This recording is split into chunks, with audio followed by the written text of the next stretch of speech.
Recent టైమ్స్లో ఈ శారీ అయితే నా ఫేవరెట్ అనమాట. చాలా నచ్చింది. అండ్ దీనైతే అవుట్ఫిట్ ఫ్రమ్ స్క్రాచ్ చేద్దామని అయితే డిసైడ్ అయిపోయాను. అండ్ ఈ శారీకి అయితే బిగ్ స్టోరీనే ఉంది. ఇదైతే ఒక ఇన్స్టాలో చూసాను, చాలా డేస్ నుంచి విష్ లిస్ట్లో అయితే ఉండిపోయింది. బట్ అదైతే నేను అఫోర్డ్ చేయలేను. అబౌట్ 10,000-15,000 చాలామంది సెలబ్రిటీస్ కూడా ఆ పేజ్ నుంచి అయితే తీసుకున్నారనమాట. సో వెంటనే నా చిన్న బుర్రలోకి ఒక ఐడియా అయితే వచ్చింది. Why can't we do in home అని అయితే ఐడియా వచ్చింది. సో వెంటనే నేను పక్కా రంగు అనేసి అమెజాన్లో తీసుకొని ఇలా డైయింగ్ కూడా ఇంట్లోనే చేశాను అనమాట, కాదం కలర్స్తో. అండ్ ఫ్యాబ్రిక్ కూడా అమెజాన్ నుంచే తీసుకున్నాను. శారీ ఆల్మోస్ట్ నాకు 600 అలా పడింది. అండ్ ముందైతే ఒకటి డిజైన్ అనుకున్నాను దీని మీద ఎంబ్రాయిడరీ చేయడానికి. And later I skip into this అనమాట. సో ఇదైతే 2 డేస్లోనే నేనైతే ఫినిష్ చేసేసాను వర్క్ అంతా. బట్ పోస్ట్ చేయడం చాలా లేట్ అయిపోయింది. సో ఫైనల్గా అయితే లుక్ అయితే ఇలా వచ్చింది. కొంచెం ఐరనింగ్ అవి చేయాలి, ఇంకా బ్లౌజ్ స్టిచ్చింగ్ అవి కాలేదు.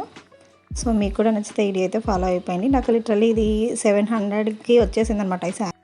వీడియో నచ్చితే లైక్ అండ్ సబ్స్క్రైబ్ చేయడం మర్చిపోకండి.